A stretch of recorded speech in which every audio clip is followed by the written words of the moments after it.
Hi, my name is Anna, and today's practice is all about mobilizing in your hips. So I am going to be using 2 blocks and a blanket. So please grab a hold of whatever props you like to use, and let's come on down to our backs.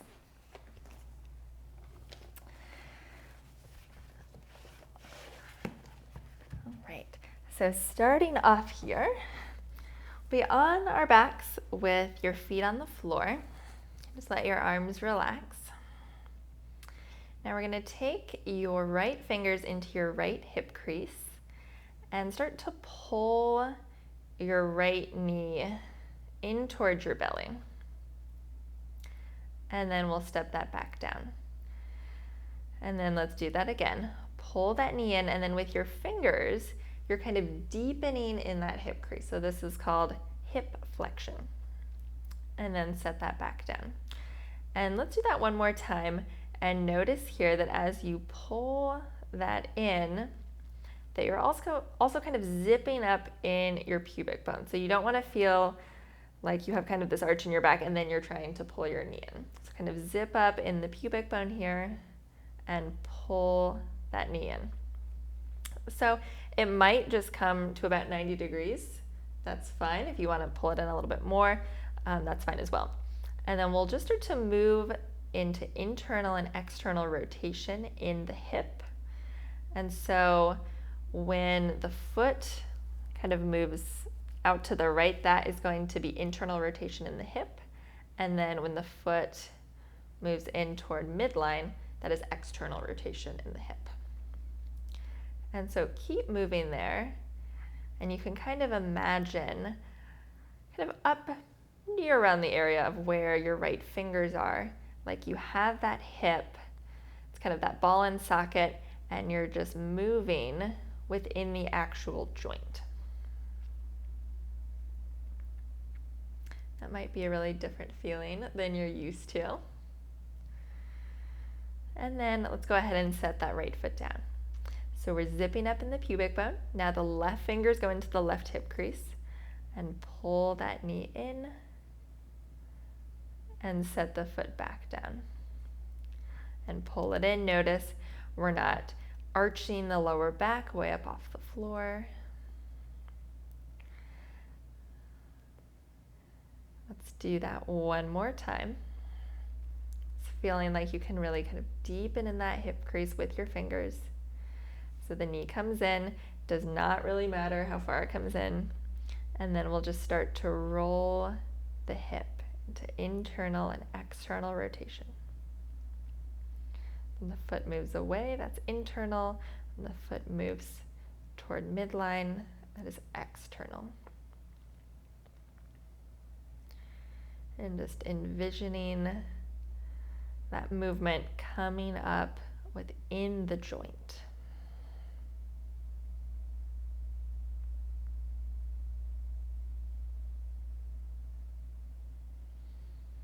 Let's do one more there.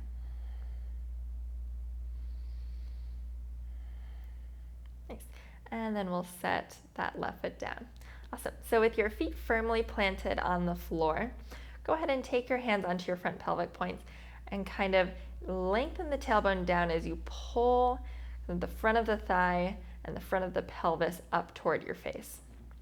And then using the glutes here to drive up into your low bridge. If that feels like too much of a pull on the knees, you can walk the feet away a bit.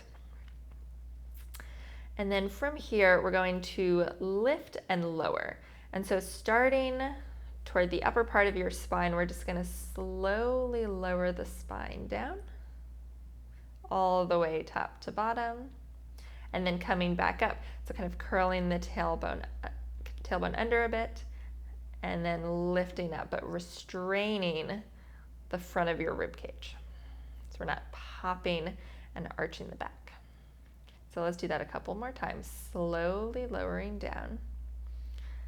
Tailbone curls under. And you make your way back up, not arching in the lower back. A couple more times there. Just moving at your pace.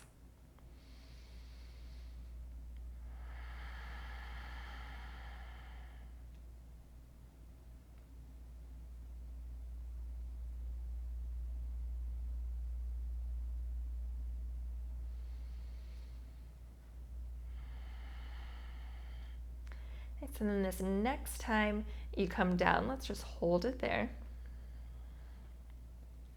We'll take the feet about mat's width apart.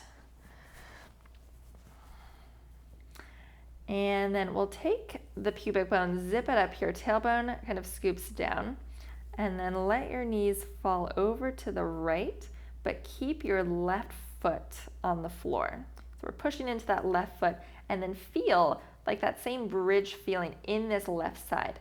So squeeze that left glute and kind of drive it forward to give you a nice opening in the front of that left thigh. And we're still holding that zippering up of the front body. And then switch sides.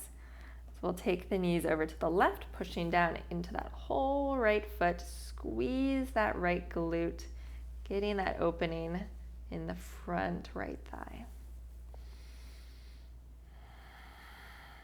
Utilizing your breath there, breathing into the ribs. Let's do one more each side.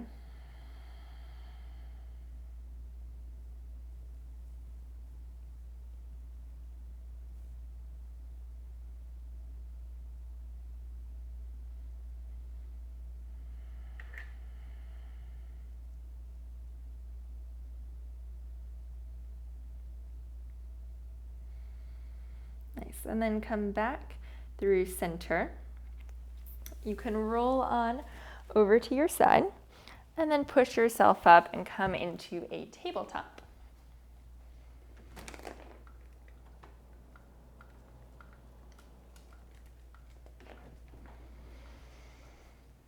And in your tabletop here, let's bring the shoulders directly over the wrists and the hips directly over the knees. Spreading the fingers nice and wide. And now feel that same kind of zippering up of the pubic bone, restraining the front ribs, kind of button them in front. And then we'll lift the right knee, no higher than hip height. You can even go a little bit lower there. But notice how we don't change in the pelvis or the ribs. So we still kind of hold that constraint there. And then just like we did before, we're just going to make some circles in the hip.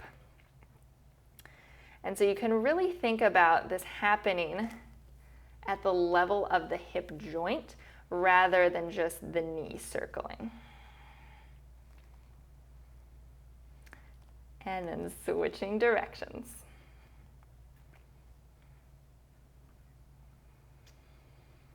And so when we talk about kind of moving into some hip mobility, it's a lot more than just kind of like moving your leg around. And there's really a lot of work to hold the strength and hold the support. You can bring that knee down so that we can really actually begin to work into the actual joint. And then let's bring the left leg up, maybe to about hip height, maybe a little bit lower. Zipper up in the pubic bone, in the front body, and then just start to circle within the hip joint.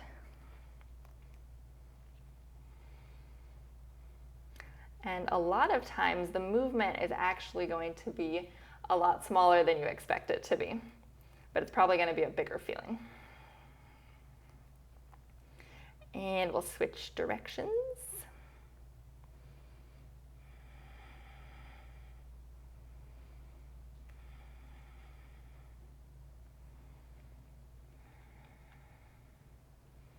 Nice. And then let's go ahead and bring that knee down, and then you can sit back, circle out the wrists, and maybe just do a quick little wrist stretch here. So the palm faces away, and then you just start to pull back on the fingers.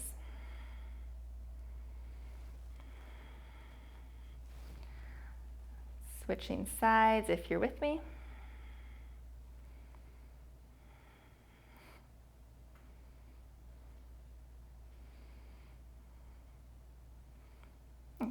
And then we'll come back into our tabletop.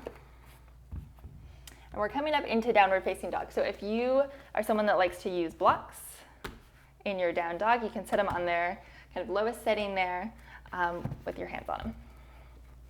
So we're going to tuck the toes, spread the fingers nice and wide, really push down into the hands and send the hip creases high.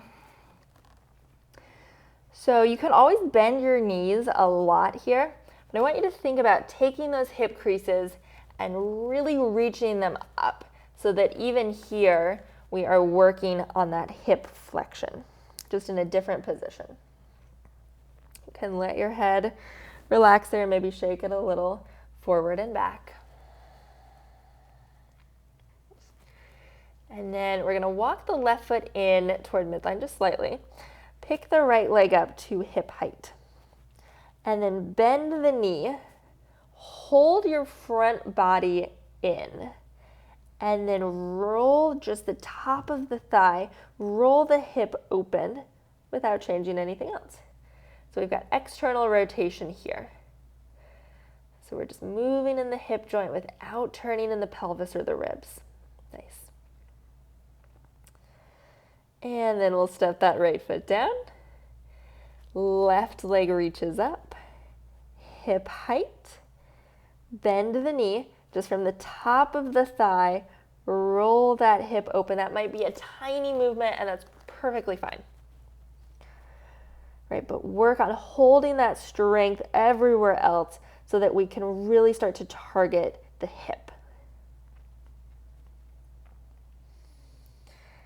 And then we'll step that left foot down, and let's just start to walk your feet forward toward your hands. You can walk the hands forward a bit as well there. You could have the hands on blocks. Right, and then once you come up to the top of the mat here, I'm going to grab a hold of my blocks. You can have the hands on the floor or elevated a little bit, but think about taking the hip creases back, just like we did when we started on your back. So we're deepening the hip crease there, keeping that length in the spine. And then rise all the way up to stand, just like that. Nice. So we're coming back down the same way, hinging back into the hips, long spine, hands come down, and then step the right foot back, lower the knee, and bring your torso upright. So take your hand onto that right glute, wrap it down and squeeze that glute. So that's going to help you get more opening and especially this right hip flexor. So you can take your left hand to that right pelvic point and kind of keep that little reminder of lifting up. We're going to bring the right arm up toward the ceiling and then thinking about moving from this right side waist, lift up and over. So it's more of a lift on the right side than a collapse on the left. Keep that right glute squeezing. I'm feeling this in a big way. Hope you are. Couple more breaths.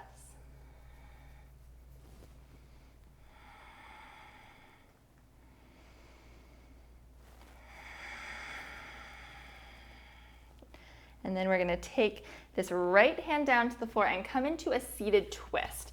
So the right leg will kind of sneak behind the left and you come down to a seat.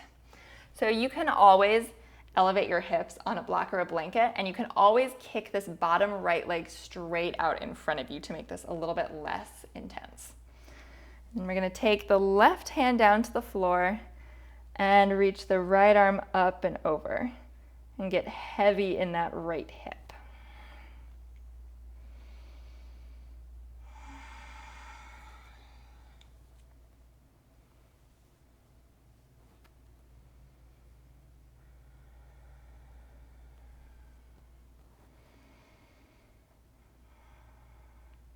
And then we'll come back up. We're going to turn to the right, so unwind so you're facing the opposite side of the mat and parallel your feet. Okay, so we're going to go into some side lunges. So take your right fingers into this right hip crease and sit back. And then switching side. Left fingers into your left hip crease and sit back. I'm going to go side to side there. So you are welcome to stay with the fingers in the hip crease. You're welcome to bring your hands to the floor or blocks.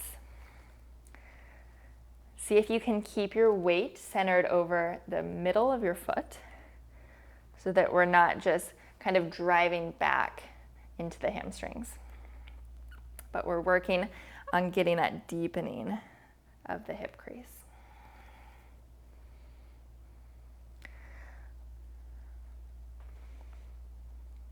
Right, and then from here we're going to turn around to face the front. Lower down to your right knee, and then we're going to take the left foot over toward the left, and the foot will be facing kind of that left side of your mat. So it's almost like a warrior two on the floor. Now this left hip is going to be in external rotation, so it's rolled back. Squeeze this right glute. Same as before, lift up on the front of this right thigh. We're zipping up in the pubic bone. We've got the structure, and then you can start to lean over to the left. So now we're getting into this whole kind of left side groin, inner thigh, adductor.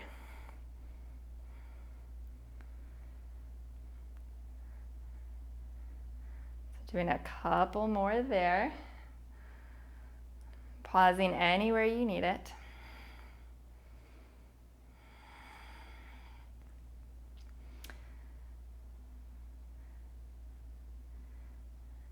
And then we'll just come back up here. So the right hip is directly over the knee.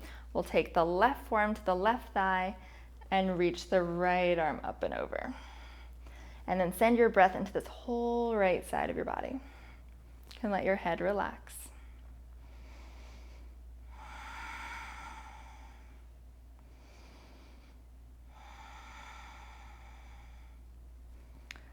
Come back up through center, and then we'll bring the hands down and bring the knees down in internal rotation. So we're going to roll the thighs in here, and the feet will move out a bit. And if you don't have much internal rotation, not a problem at all. Everyone is going to have less internal rotation for the most part. And let's do a couple of cat-cows like this. So turning the tailbone up a little bit, softening the belly, the ribs down a bit, pushing the floor away, start to curl the tailbone under, lifting up, dropping the head. Let's do a couple more there.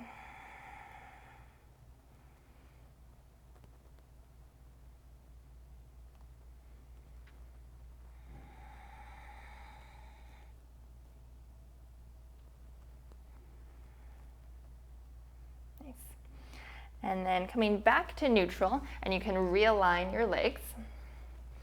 You're going to tuck the toes, lift up into a downward dog. Now take the feet wider, so maybe mat's width or a little bit wider there.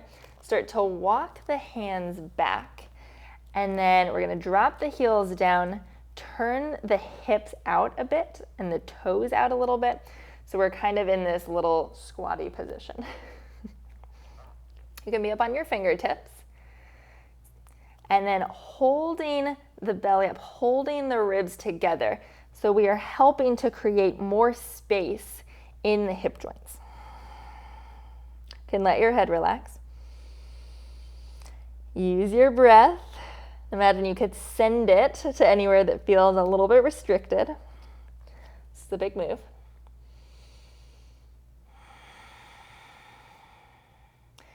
And then you can walk the hands forward a little bit and then walk the feet back into that regular downward facing dog.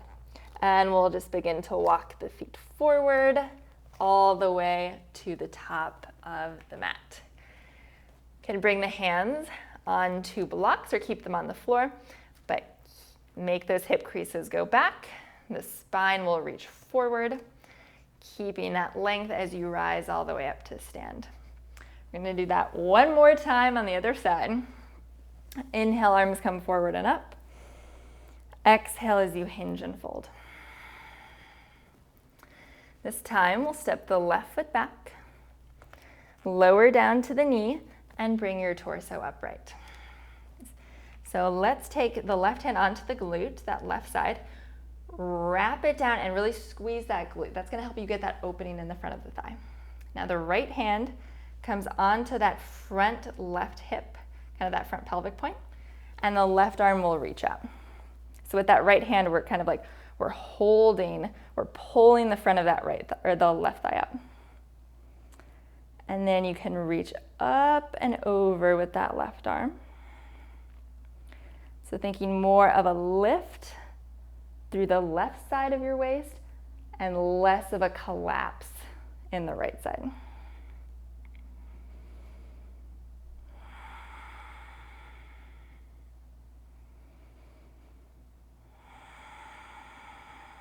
One more breath.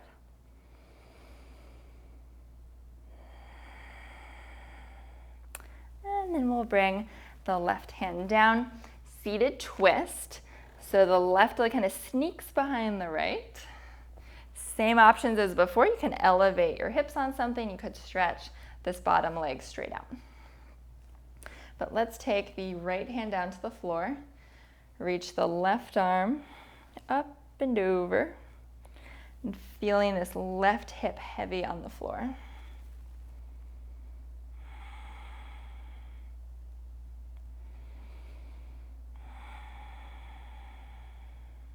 And even here, holding the ribs in, breathing into the left side.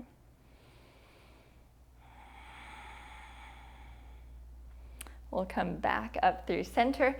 We're gonna unwind, unwrap, so we're facing the opposite edge of the mat here and go right into those side lunges. So hip creases moving back. You can have the hands on the floor, you can have the hands in your hips or on your ankles. Just make it work for you. Keeping the weight centered over the middle of your foot.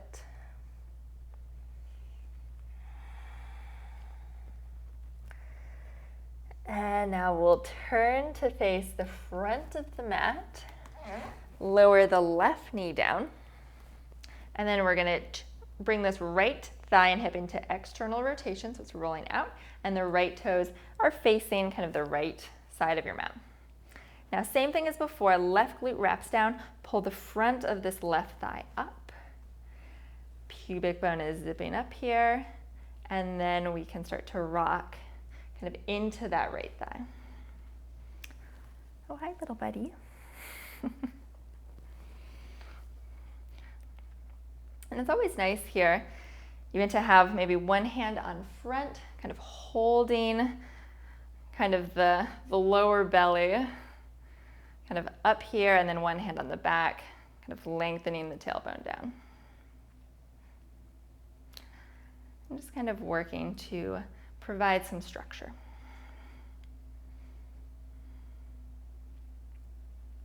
And then we'll hold this left hip over the knee. Right forearm can come to the right thigh. Left arm can reach up and over.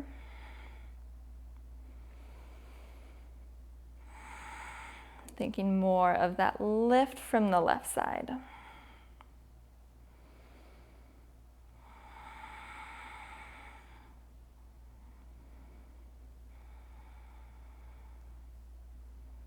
And then bring yourself back up. And bring both hands down to the floor and bring the knees in. So the thighs are rolling into that internal rotation and the feet maybe move out a little bit. And if you'd like to move into a couple rounds of cat-cow again, feel free to go there, or you could even start to circle in the belly. Kind of like you're just scraping out any of that stickiness. Switching directions if you're there.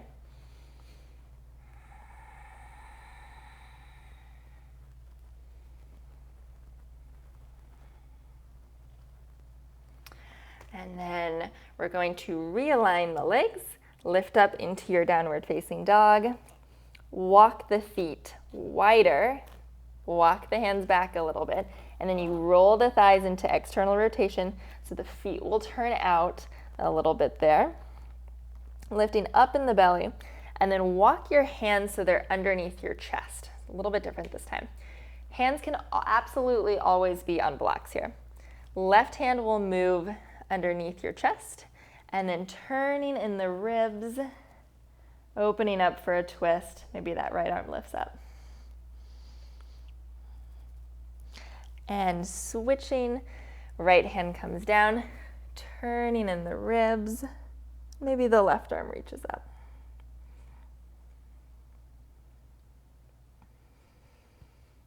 Left hand comes down. You can walk the hands forward a bit, lower down to the knees. Now, if you have the time, I absolutely recommend taking a Savasana or maybe a little seated meditation. But if not, thank you so much for sharing your time and your practice with me today. I hope your hips are singing in a good way, and I will see you again next time.